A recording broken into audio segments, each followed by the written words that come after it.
everyone, welcome back to my channel. Today we discuss about constraint. This question was asked in most of the interviews, which will helpful in the real-time project also. The question was write a constraint for two different modes A and B with address ranges 0 to 1F and 2F to 7F respectively. The question was for mode A,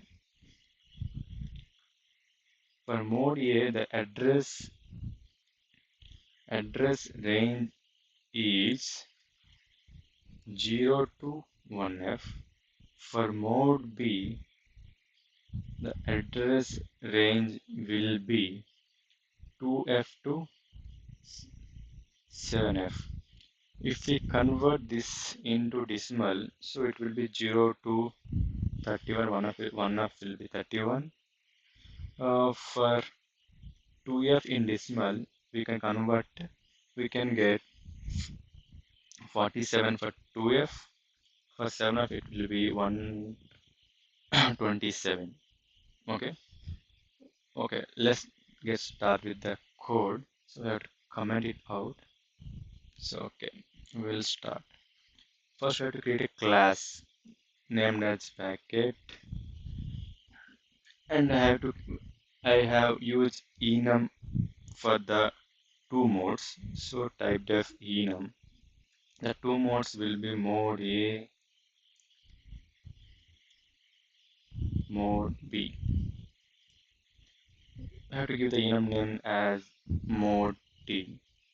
We have to randomize both modes and address ranges. So we have to declare rand. So what is the mode enum name? Mode T. So we use type def.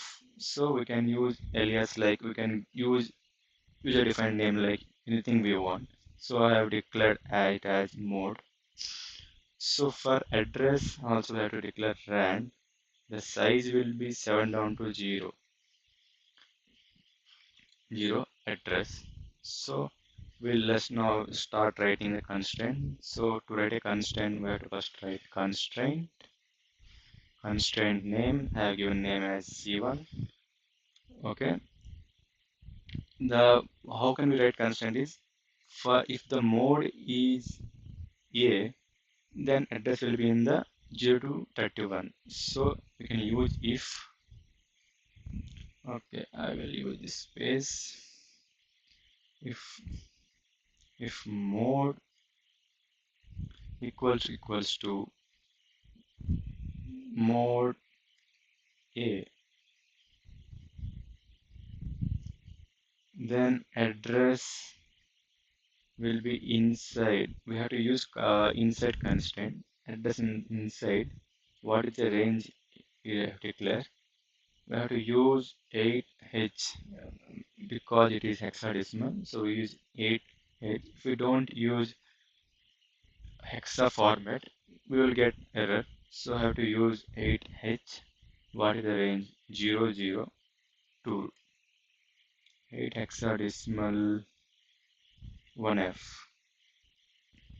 I have to close the curly braces to this one.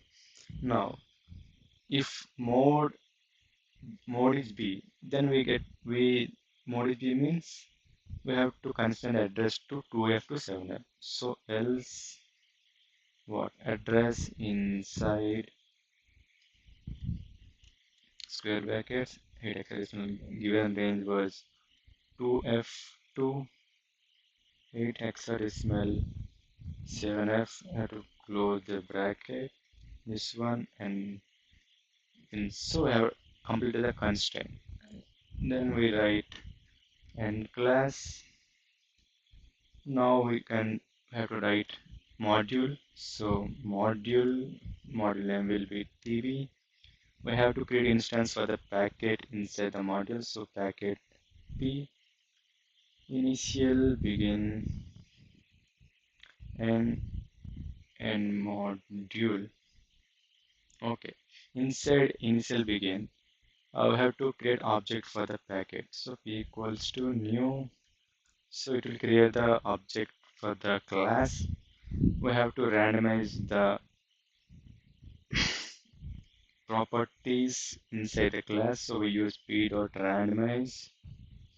Once after randomizing, the constraint solver goes to the constraint and check for the condition. Like it will goes to mode and check if mode is A, then address will be in this range only.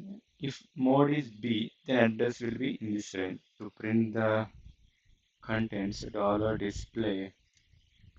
For mode we use mode equals to it is a string, so we use percentage %s. For address we will use percentage %0d. After that, to print the mode we use p dot mode equals to, if it is mode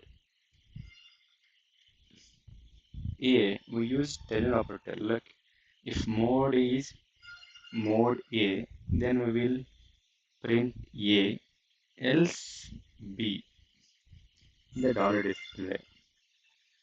So after that, to print the address, we use p dot address. To access the class properties outside from the class, we use instance. So use that. After that, okay, we can use multiple times. So I can add repeat 10 times begin, so that we can check values for 10 times. So we begin for repeat we have to use end for initial hand and module, so we can save it and run the code. No errors. You can see that for mode A, what we discuss, mode A have to be in the address range of 0 to 31. So check mode A address 5, A25, A12, A14. Yeah, it is correct. For mode B, it have to be in the range of 47 to 127. So check for mode B, 117, 90, 60, 117, 59. So it's working correctly. Yeah, yeah, that's it about the constraint.